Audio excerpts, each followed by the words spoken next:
Not that hard. I heard your rib go. You need a minute? Nope. Let's get this over with. I got shit to do today.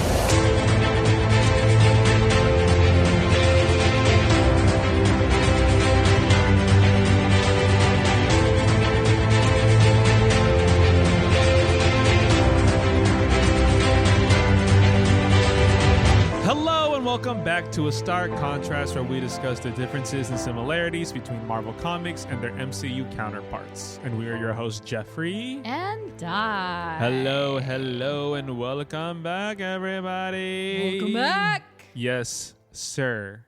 We are back. We are back. Welcome also to our spoiler-filled episode. Yes. All about Captain America Brave New World. Yes. If you haven't watched it yet, go out and watch that thing. Go out and show up for Sam Wilson. Don't listen to what social media has to say. Legitimately, and watch right? that thing. Yeah, which of course we can get into in a bit. Yes. But before all that, I just wanted to acknowledge how absolutely crazy it is, because we did not even mention it in our last That's episode. how locked in we are. We were so locked into Jeff the Land Shark that we have officially crossed over 100 episodes. Wow. Of A Stark Contrast since 2021. Crazy. Kind of insane. Very, yes. It's wild. Insane. It's so wild. Like, who knew that it was we were gonna take it this seriously, that we were gonna keep doing it, and that we're still doing it, and we're still we still have not missed an episode. I know. Which is, I think, tremendous. Like, we could easily be like, no episode this week. Yeah, guys. No, you don't want to feel like doing it. No, we've never done it. We've always that. had the time. Yeah. Made the time. Yeah, exactly. Which is so tremendous. So congratulations, Jeff. Congratulations, Dai and me. Yeah. And so, so if you have not listened to said 100th episode yet, go ahead and rewind one episode back. It's all about Jeff the Land Shark. We even celebrated the milestone moment with a special introduction from John Bailey, a.k.a. Jeff himself. Yep, not me, but the actual guy not Jeff Human Jeff. Yeah, the actual guy. John Bailey, the magnificent voice actor from Marvel Rivals. Yummy. That was yummy. It's so insane that it's so crazy. that voice is coming out of him. I love it so much. He's so talented. So yeah, please go back and listen to that, if only to catch John's amazing introduction. And speaking of Rivals, we published 4 gameplay videos in conjunction with the 100th episode to kind of celebrate as well, and so those are all fully on camera. It's picture-in-picture, play-by-play of 2 rounds each. We both played Jeff. We both at least did a round of Jeff. At least one round of Jeff. Yes. I had the colossal misfortune of not getting to pick Rocket Raccoon until we stopped recording, so my sessions are pretty awful, personally speaking. But Jeff had some good ones. It's all part of the fun. Yeah, it's all part of the fun of Marvel Rivals and the stress and of Marvel Rivals. But check those out on YouTube. And the link is in the show notes. Oh, and also, speaking of Rivals, Johnny Storm and The Thing have officially joined the character roster. I have not been able to play it. I have been so busy, and I know, Jeff, you too. I've just seen some gameplay, and I'm like, wow. Yeah. I can't. I am looking forward to being on a team where all 4 of them are being used. Oh, it's going to be hilarious. Oh, yeah, that's true. That's funny that you mentioned that, because they're the first team that is actually complete. Because Guardians is right there. They're missing Drax and Gamora. Yes. But Fantastic Four, it's officially a complete team. So I wonder what kind of the voice lines. When all 4 of them are there. It must be so good. I am surprised, however, that they have not introduced a complete setup like Ultimate, but that would probably be too much anyway. It would be. It would just be just not played and not fun. Don't even bother. It would be definitely OP. But yeah, so Johnny Storm and The Thing. I can't wait to try it out. Maybe this weekend. We'll see if life decides to slow down a bit. Yeah, no, I get it. Give us a moment to actually play. But yeah, when's the last time you played? Probably over the weekend, just with same. friends. Same, That's about it. Yeah, same. Well, maybe this will be our weekend. We'll see. And then last but not least, and right on time per marketing schedule, Daredevil hype has officially entered the chat with the release of the new teaser for the show. Oh my gosh. So I will be completely honest. I have not watched it because I want to. Just the first. Anything that they have released in this week, I have not watched. Because I want to go in so clean. Yeah, they released a clip today too. Yeah, and we reshared it on social media, but I myself have not watched it. Dai's she has earplugs in and she's reposting it blind. When I'm watching TV or streaming whatever, and an ad comes up Sure. for something like that, Yeah. I will literally just be like la la la la la la la and look away from the TV or turn down the volume, whatever I have to do, so that I don't see things. And so It's funny. I understand, like, this is obviously a series. Yes. So it's going to premiere on March 4th, for the record, with 2 episodes to kick off the season.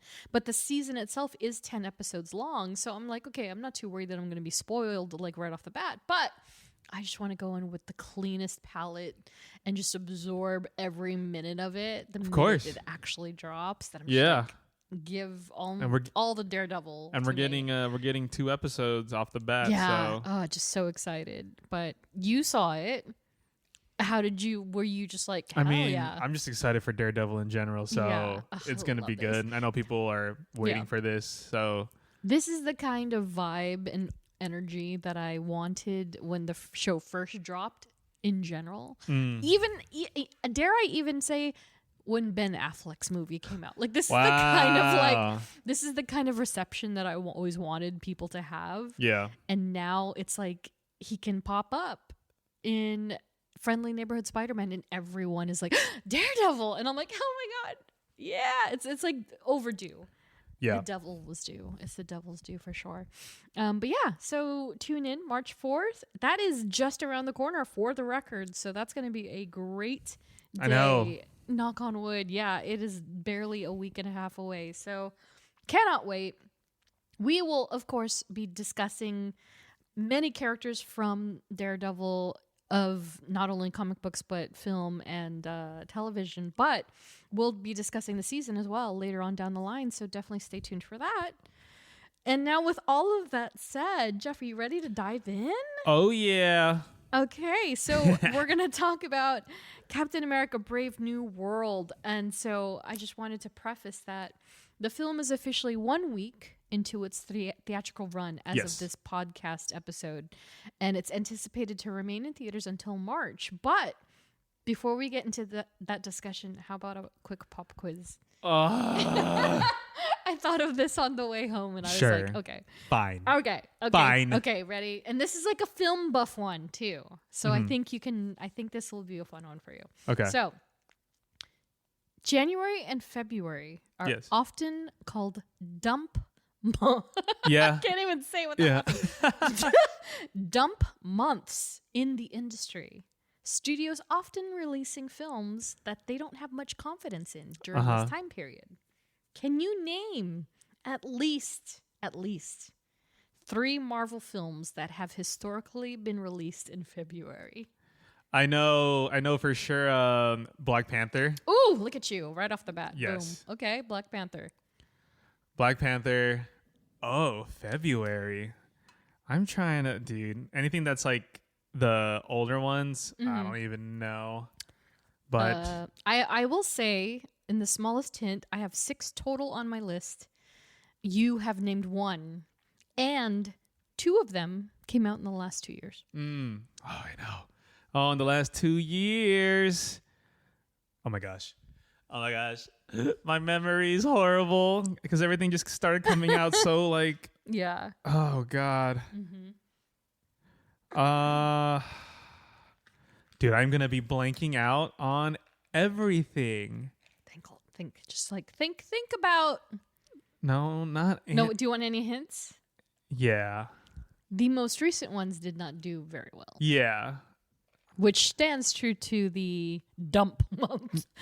Did Ant-Man? No. Yes, it did. It did. It was a February. Ant-Man and the Wasp: Quantumania dropped in February 2023. Oh my gosh, I didn't even know. Yep.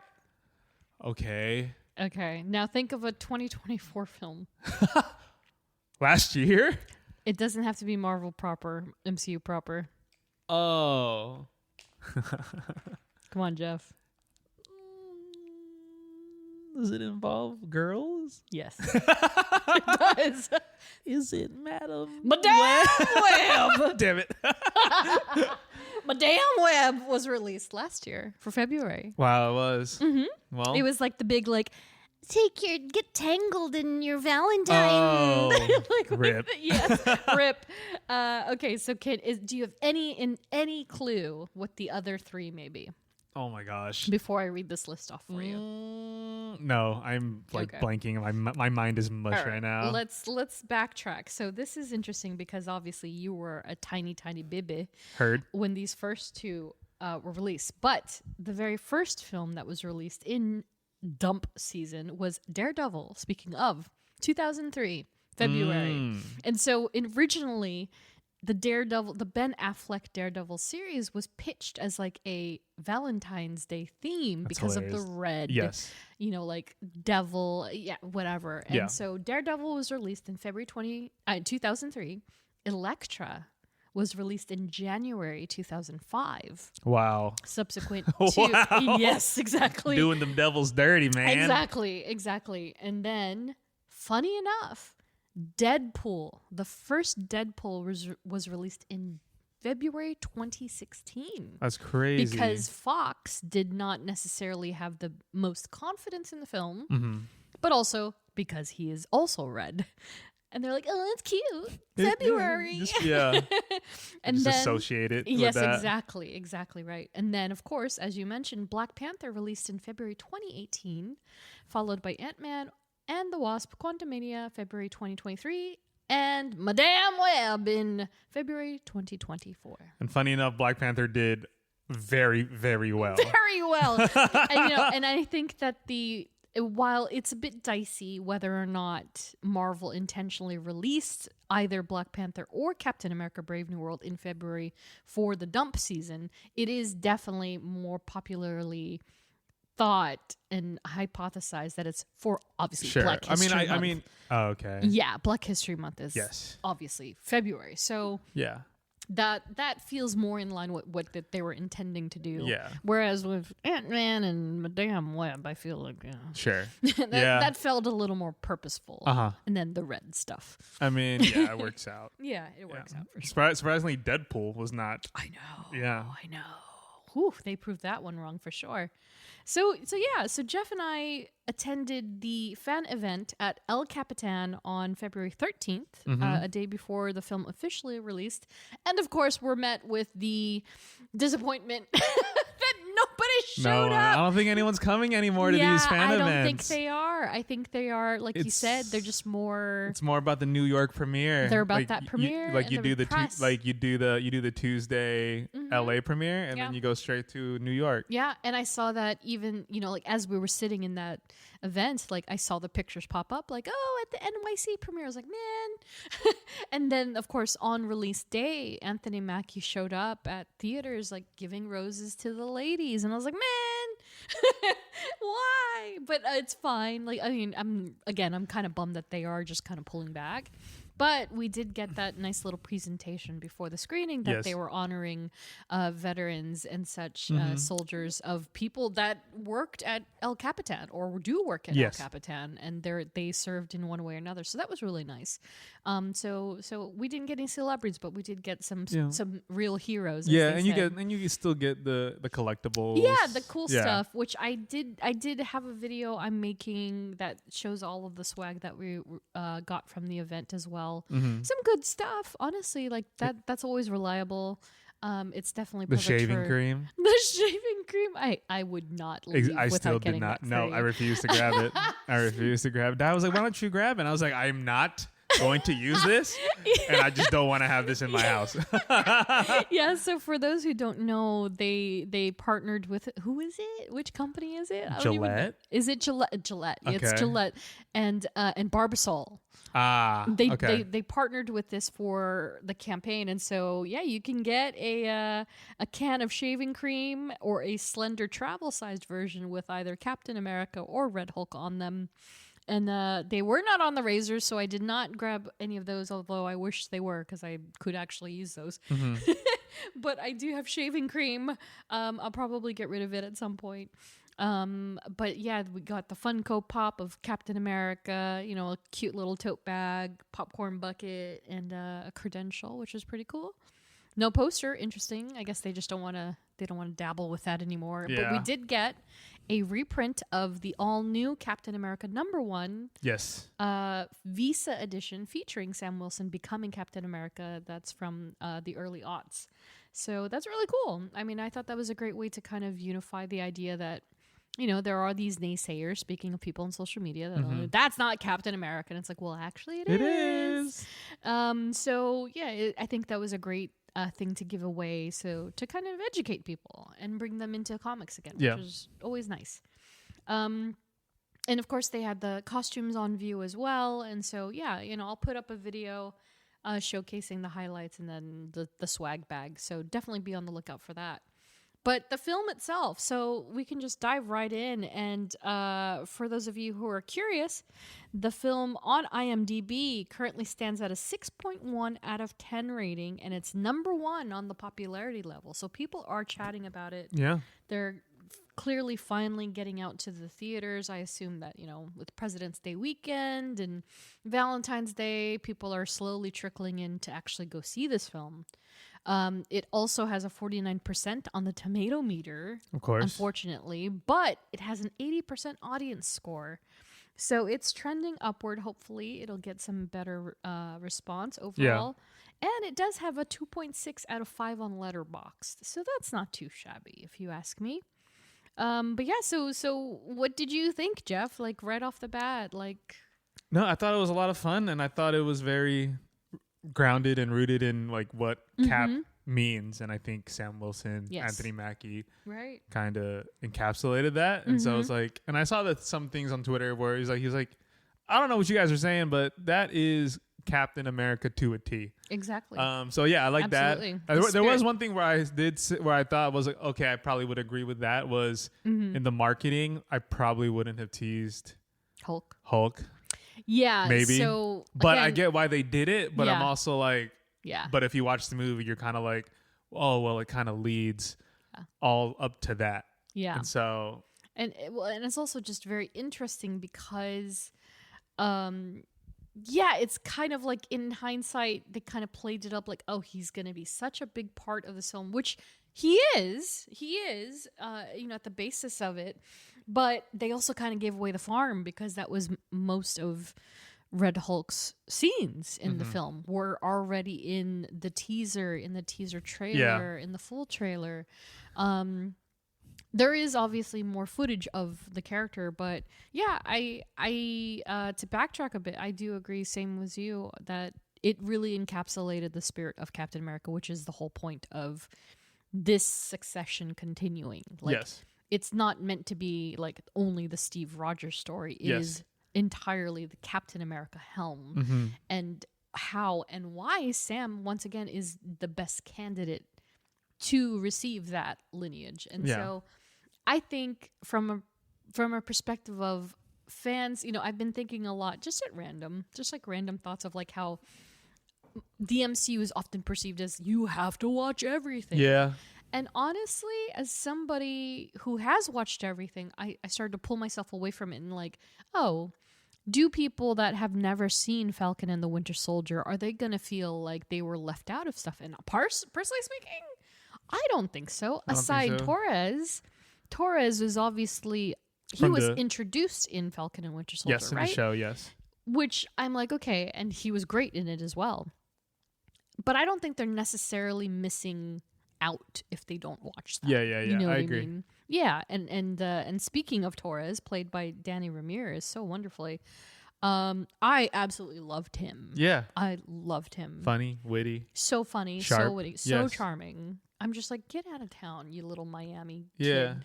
But he's so good. He's so good, and he portrays that character so well. And what I couldn't stop thinking about when we were watching it together, and I rewatched it again the next Yeah. day in my true form. Of course. I don't tell my job. I I was thinking back on when we talked about Sam and how we mentioned Torres in the episode, and how in the comics Torres actually becomes a falcon. Like a legitimate, Like he yes. had feathers, right? So funny. And how funny that was, and how I wondered. I think even then we wondered, like, how are they even? Yeah. Are they going to even touch that? But no, they beautifully paired it with, like, oh no, he essentially got grandfathered into Sam's old suit that he wore. Never on screen. Yes. Never on Yes. screen. But they mentioned it in Captain America, Winter Soldier, as well as they alluded to it in Falcon and Winter Soldier. Like, he had the bag and just kind of plopped it down, and they never showed you what was inside. But in the film, in Brave New World, you know, he's just like, Sam even commented, like, you look great in my old suit or something like Yeah. that. And so you finally get to see the Falcon before Falcon, and then on the new Falcon, which is really nice. Yeah. And so I think that, yeah, it's great because it felt also like Torres and Sam have a very Bucky Steve dynamic in a weird way that's almost reminiscent of like the comic book versions. Mm-hmm. Because Torres is so youthful and spry and really witty, like you said, which is very much like what kind of Bucky was punchy. And he was a bit spicy in the comics because he was younger. Yes. He was younger and Steve was older, whereas in the MCU, obviously they're the same age. But yeah, they kind of had that relationship of like they're buddies. It's almost like a cop buddy show type of deal. Yeah. But Sam is also very much guiding him and mentoring him into this, you know, this brave new world. Yeah. But Nice. Nice. did it. All right, that's the episode, guys. We will. We'll see you in 2 weeks. But yeah, I personally really enjoyed it. I thought they were great. Did you have any particular favorite moments from the film? The battle at Tiamat. I mean, just seeing Tiamat again. I loved, like, I think you said it out loud. You're like, Tiamat! I was like, oh my God. Or something. Because, yeah, we've not seen him or even mentioned. And, of course, like, you know, people who actually pay attention to any of these films were just like, yeah, nobody talked about that giant thing in the Indian Ocean. But now they are. Yeah, and now we know that, Exactly. adamantium's on that thing. Exactly. Which is very interesting. And I was thinking about that in the second viewing. I was like, how could that be interwoven? But I guess it's just the organic matter that Tiamat must have been made of. Yeah. And so now he's being harvested like Japan. the floating celestial head in nowhere. Yeah. Nowhere is the exact same thing. It's also celestial that just lost its head.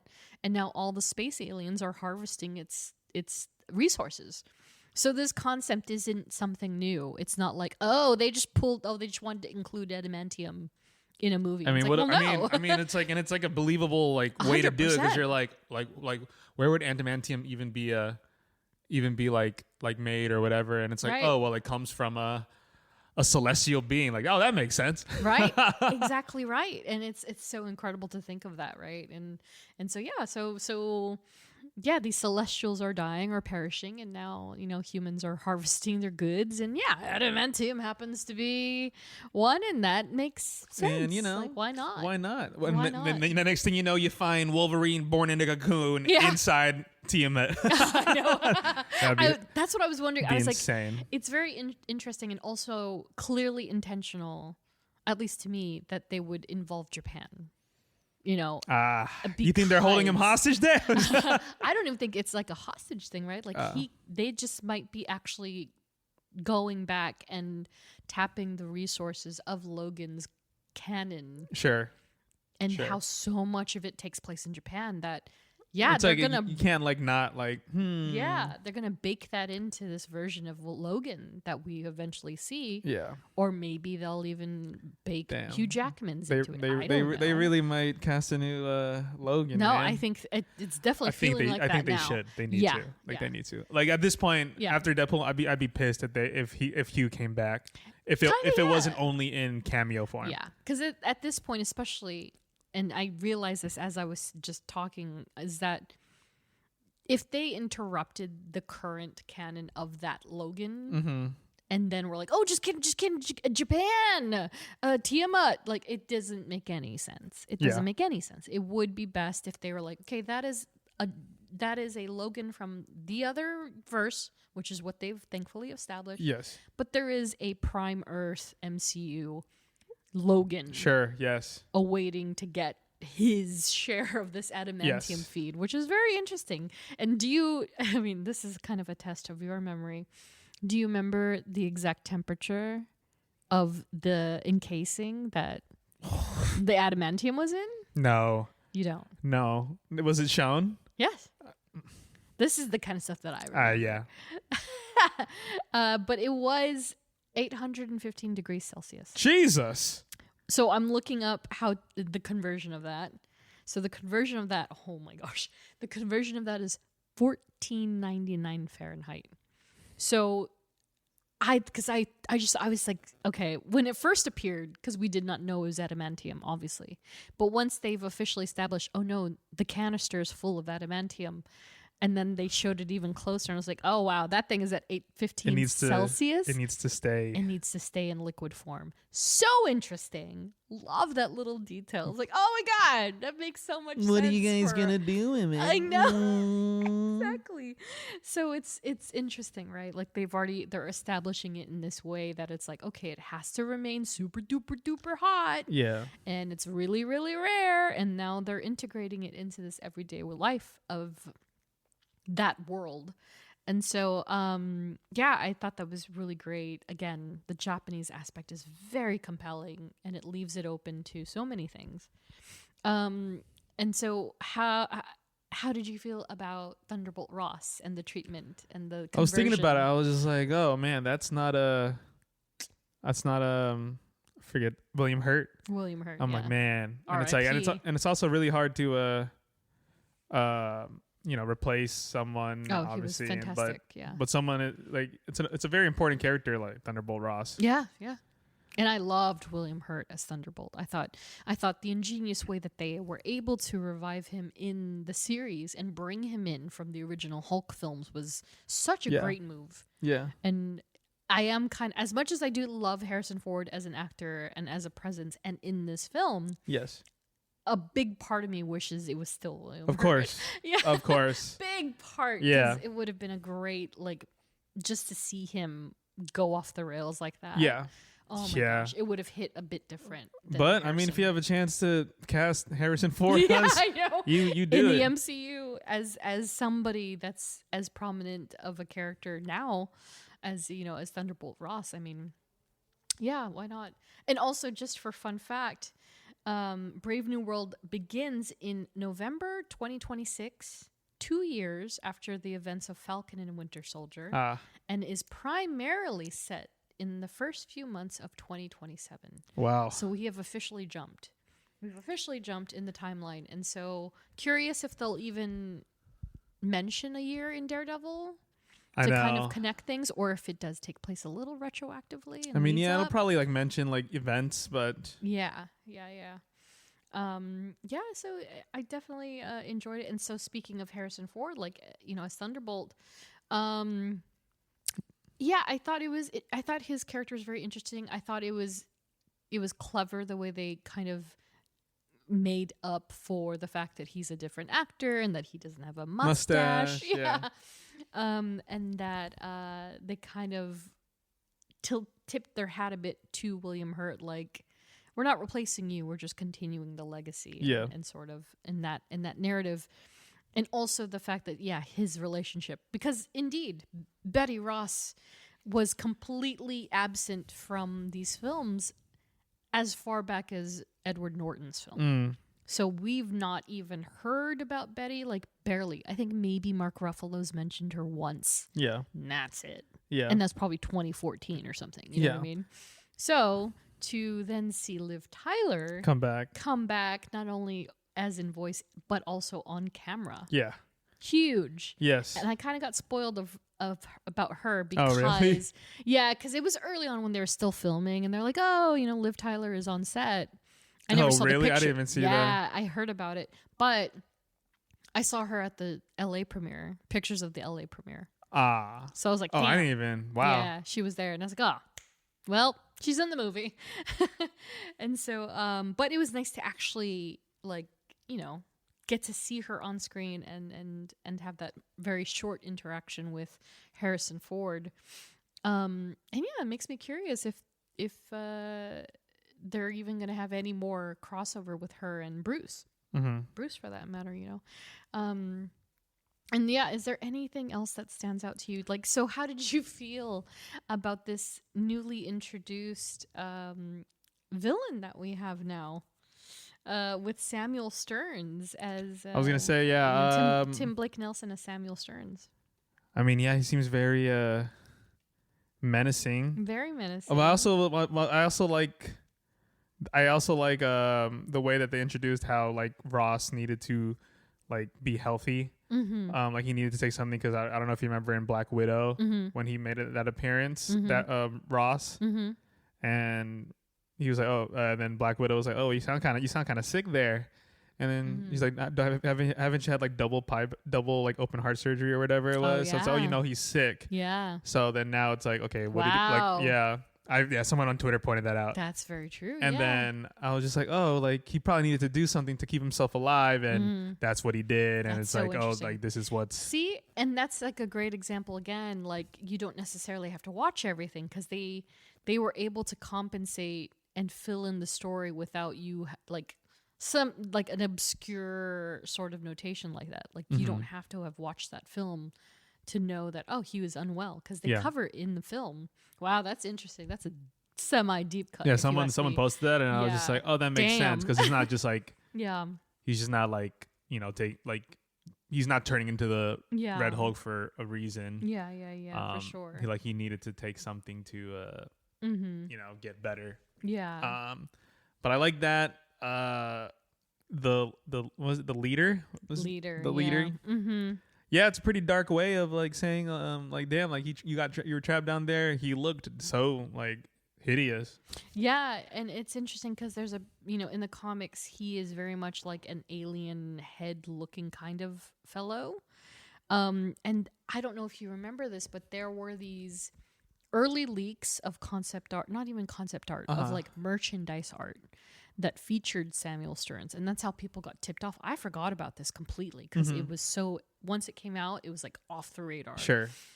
Because it felt so out there that people were like, nah, that's not happening. Yeah. And so there was this artwork of Samuel Stearns that had appeared on supposedly merchandise. And so there is now this theory that they reworked his look for whatever reason, or perhaps they cut something and then amended it, and maybe he looked like he did in the comics first, and then something degraded, and so then he had Maybe it more got- exposed brain. Yeah, like, maybe it got they tested it and You're people right. didn't feel it Yeah, so or like, didn't believe it. right, exactly. So don't be too surprised if we see some deleted scene that he actually looks comic accurate, which most people would have preferred. Would have I wanted, think. but yeah. man, but you never know. Maybe they what if they did it and the people were like, oh, he looks so bad. Like why would you go comic accurate if it doesn't look? And it's like, well, what do you guys want? Yeah, exactly right.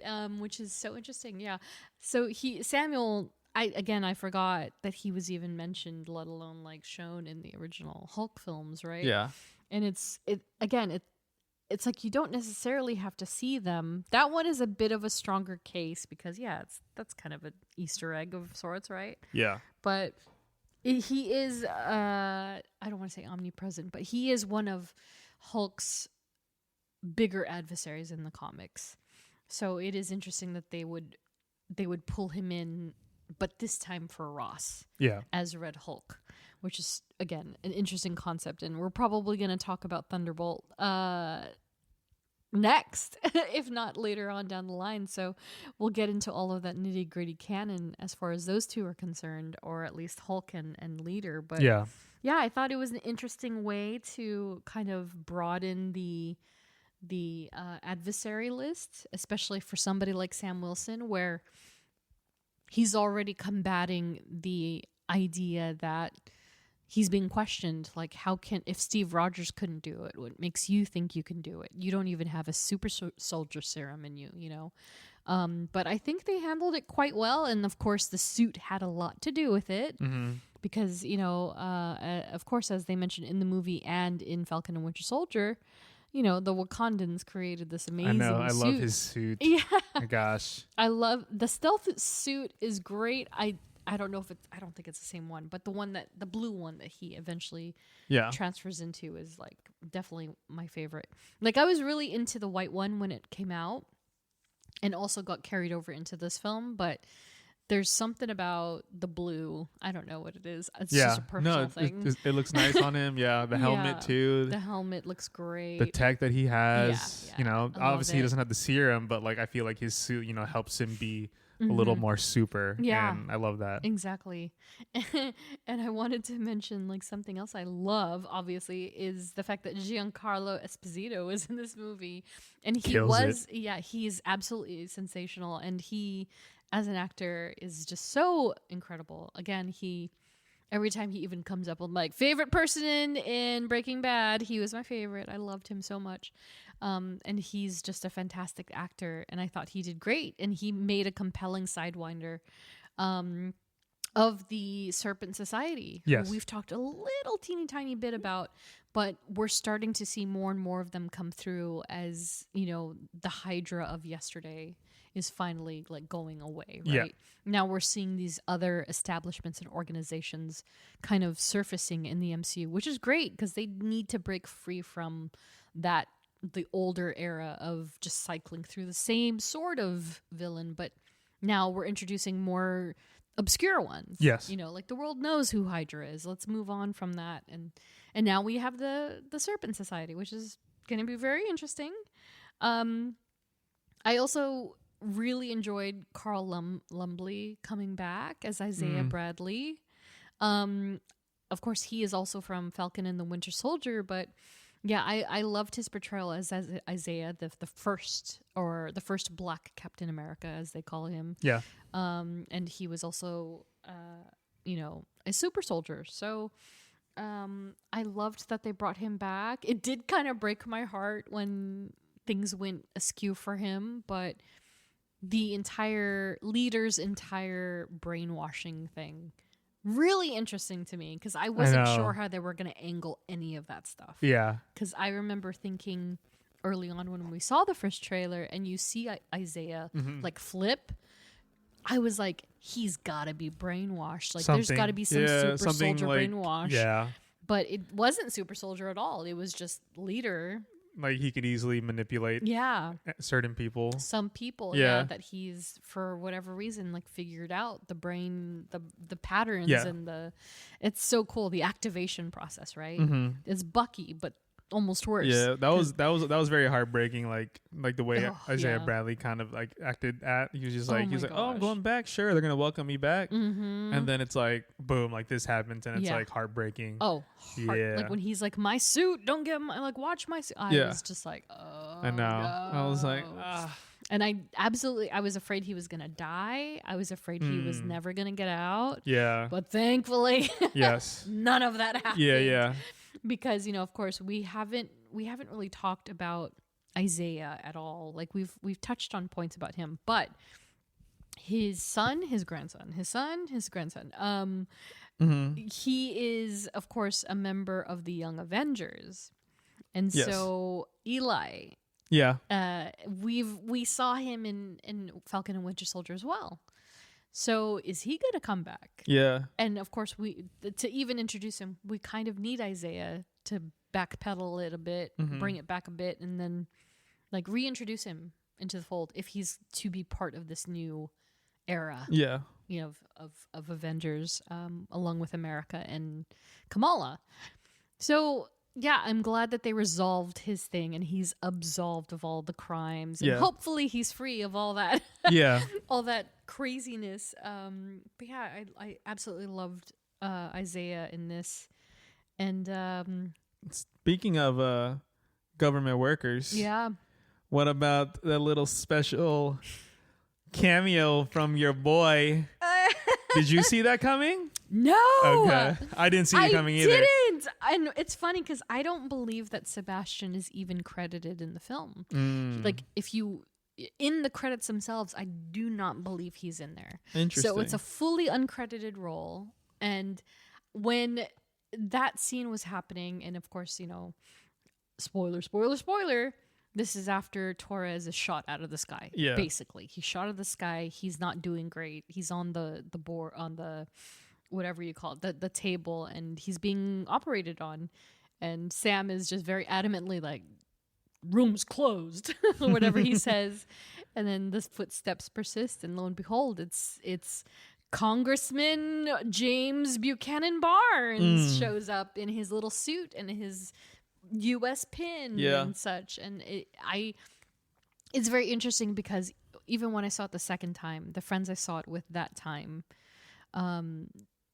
we all thought like, oh, maybe it's Steve. Anybody but Bucky for some reason. Steve? Like, I don't know. Like, Steve, I would know. It also depended on how desperate Marvel is, right? No, I don't think it's worth it. There's no way. There's no way it's worth it. For some reason, we were so removed from the idea that Bucky would be in this film because they were so like, no, we're gonna pull them apart. They shouldn't have to rely on each other to be doing one thing. Sure.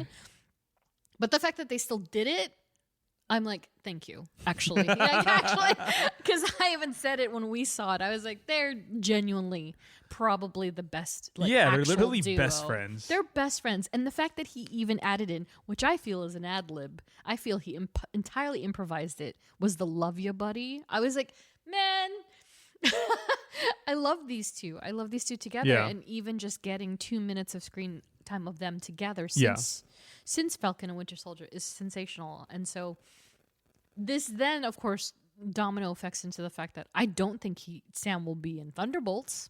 I don't think at all that he'll be in Thunderbolts. So they kind of like dovetailed it like, okay, well, let's give the people what they want in Captain America and then just let Bucky go do his thing in Thunderbolts, and maybe Sam will be in a newsreel or something, whatever. Yeah. But they're not going to be on screen together until Doomsday, maybe? Yeah. Yeah. But yeah, no, absolutely loved it. I missed a bit of the dialogue the first time we saw it because, again, El Capitan's audio is kind of shitty. But to actually hear the dialogue that Bucky says, and especially when people are laughing, he's when Sam's like, "Oh, did your speech did you practice that? Your like, writers, did your writers write that for you? Script writers." And he says something like, "Oh, I gotta, yeah. Hope you liked it, whatever." And then he says, "I gotta catch a flight out for this charity or something." And so I'm assuming that exact moment that he walks out of the room is where we're going to start off with him in Thunderbolts. So Thunderbolts could quite honestly be parallel to Brave New World. Could be. For all we know. But we'll find out in 2.5 months. Because it's almost here, which is crazy. And I can't wait. But yeah, so excited to see Buck again. Yeah. I can't wait to see what they do with him. Yeah. Yeah. And then moving on, I wonder who's the president of the United States right now? Because they didn't say. Because Ross is well, I think I said it at one point. I'm not sure with you or the second time, but I was like, who's the vice president? Yeah, no one's they did not mention anything, and so undoubtedly because with Ross on the raft, someone has to be leading the country. So and it's like, well, now like is Ross under control when it comes to like his Hulk persona? Right. Like so many questions. How is it operating? It's kind of just like, okay, like this is the world as it is right now. Mm-hmm. And now it's like, oh, okay, well, let's see where it goes from here, I guess. Right, exactly. So it's like, okay, who are they going to bring in to stabilize Ross? Is he still going to be on these gamma pills? And if not, then who's ensuring he's still alive? But yeah, it is going to be interesting. And this is another thing that I think they will mention in Thunderbolts, because when Contessa is in front of the board or cabinet of people, like, I imagine that there's going to be mention of a president and the debacle of General Ross and him being on the raft now, but there's going to be a person who is leader in that. Not the character, but who is leading the country in Thunderbolts. So it's going to be very, very interesting how that all plays into perhaps why the Thunderbolts get together in the first place. You know what I mean? Yeah. Who else is on the raft? Again, exactly. I was like, Zemo. I was like, wait, no, Zemo's back in Wakanda. So they took him back. That's right. They took him back. So I was like, he ain't there. Yeah. But I think Sharon Carter is there. Mm-hmm. And who else? There was one other person I had mentioned, and I can't remember now.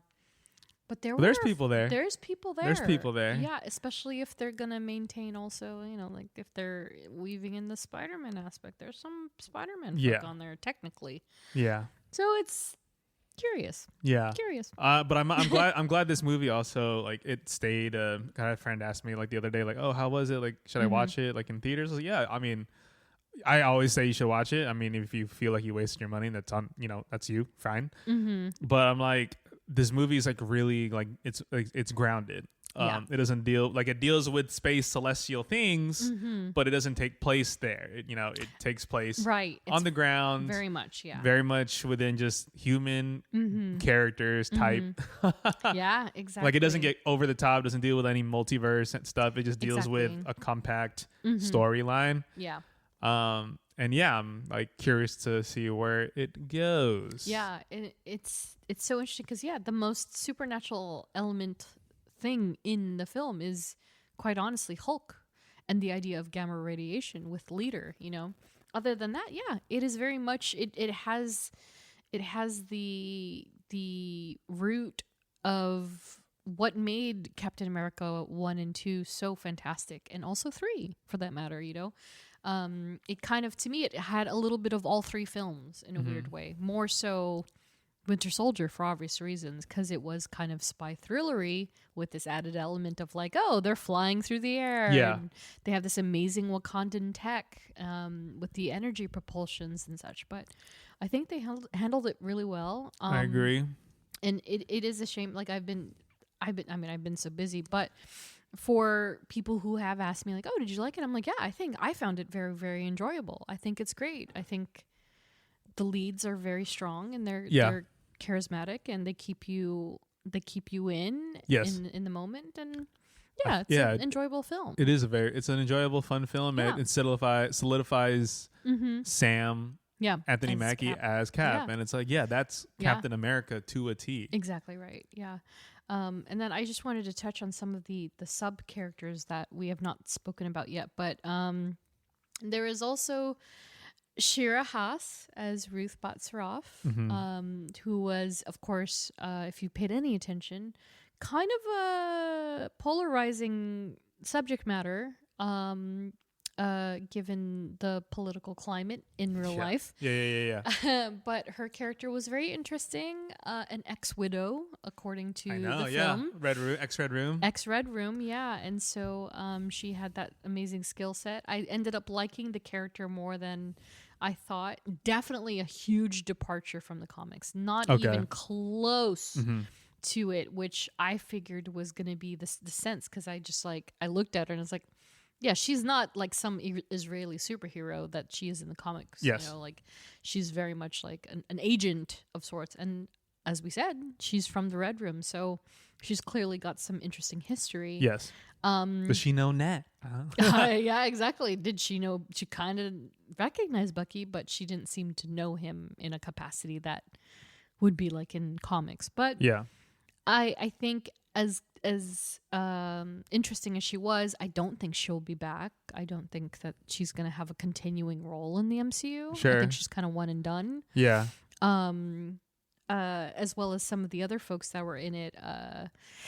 So Copperhead, maybe, well, I don't know. These guys, I'm kind of not sure, but Copperhead is the big fella. Yeah. The big fella. Yeah.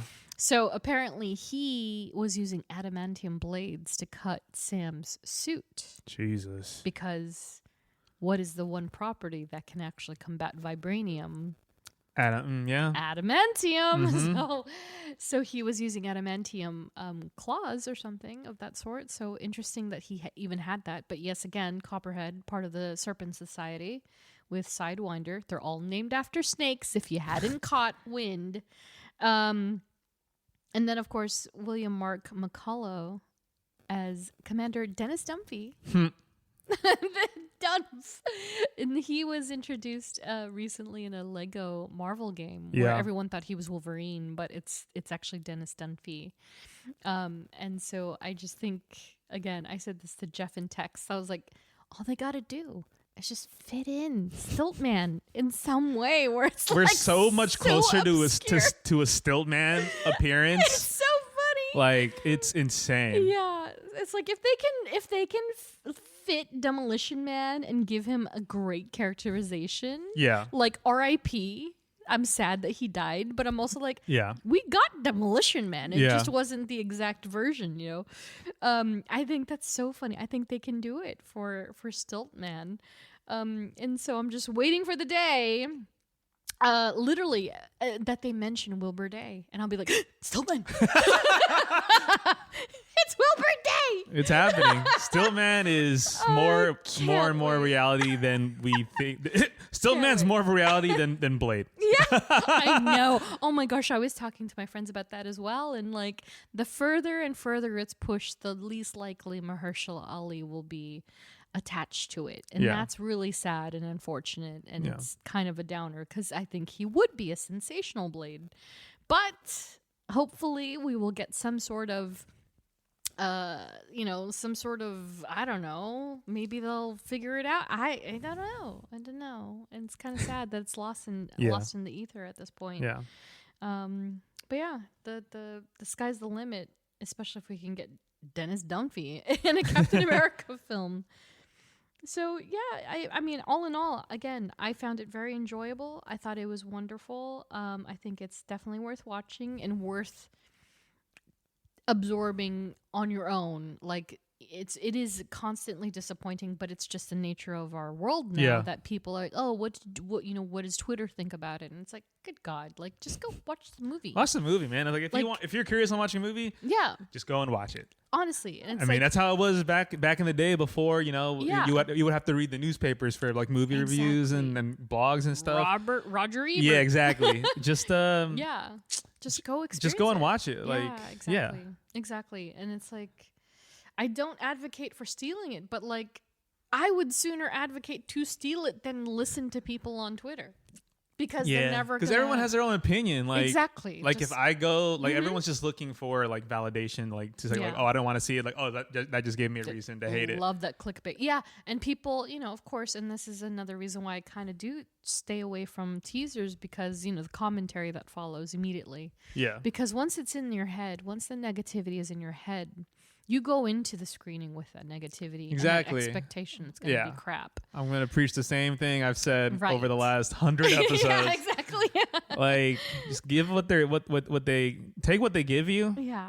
If you don't like it, boom, you don't like it. Yeah, you don't like it. If you liked it, then cool. Yeah, exactly right. And I fully agree. So, yeah, if there's nothing else, is there anything else you want to chat about before? No, I really just wanted to make sure we talk about your Bucky cameo. I was like, I think I hit you. And I was like, Bucky! And I was like,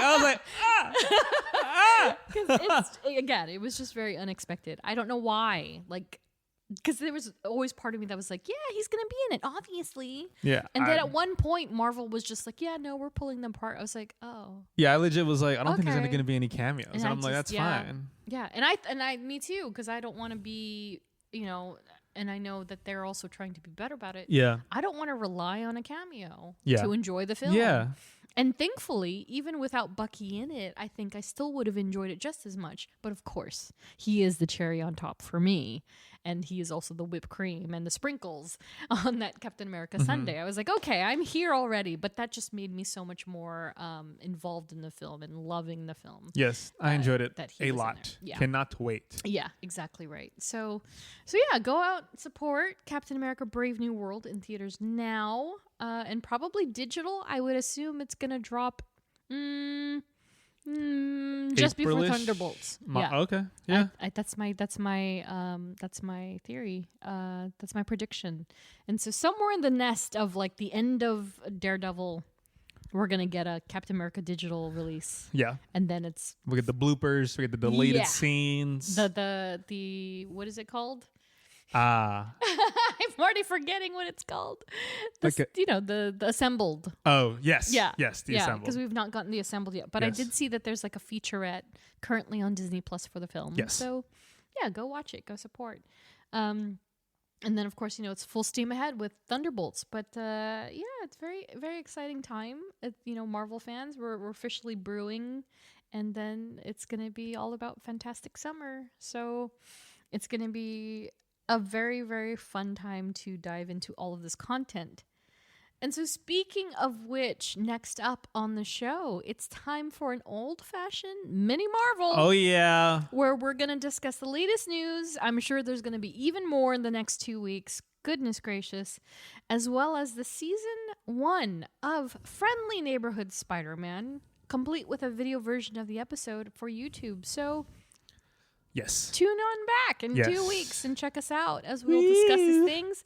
Yeah, Friendly Neighborhood Spider-Man. Oh my goodness. If you have not watched it, again, very interesting takes on that show. It is. And people, and also before the show came out, people were like, it's not the. Oh yeah. Yeah, Yep, they were hating on it, but They then were now hating it's on like, it, yeah. wait, the story is actually really good, Yeah. and it's like, yeah, because it's a different take For on the sure. Spider-Man stories, and Yeah. then also within, because I was just like, I was like, wait, he's getting, oh, okay, I all know. right, well, I was Yeah, like, it definitely turned around for me, because at first I thought it was just going to be a super dialed down version of the character and really, I'm like, no, really friendly. It's Yeah. Spider-Man as like at its base, at Yep. its core, Yeah. and then it's all these added like Yeah. layers of like it's like same but different. Yeah. Like exactly. and then we watched the season 1 finale today, and I was like, oh my god, it pulled like the answer questions, but then also like, oh my gosh, who's that? Like, wait, hold on. Yeah, exactly. It's so interesting. It's riddled with Yes. Easter eggs. And so Yes. we'll talk all about these amazing details. In the next episode. It's going to be a fun one.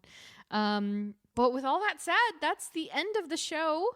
Thanks for listening, and a special thank you to all of our Patreon supporters. And We Are Groot salute to Melanie, Ed, Ashley, Chris, Katie, Nats, Joe, Liz, Edgar, Ariel, Sherry, Andrew, Laura, Andrea, Tyler, Jenny, and Robin. Woo! Follow us on social at STRKCNTRST. And if you like what you hear, please review, rate, and subscribe. Once again, thanks for listening. We will catch y'all in the next one. See you later. Bye. Bye. That's Isaiah Bradley. The Isaiah Bradley. You brought me to the Forgotten Cap. Why didn't you say something? It is a pleasure to meet you. Your missions in Korea are legendary.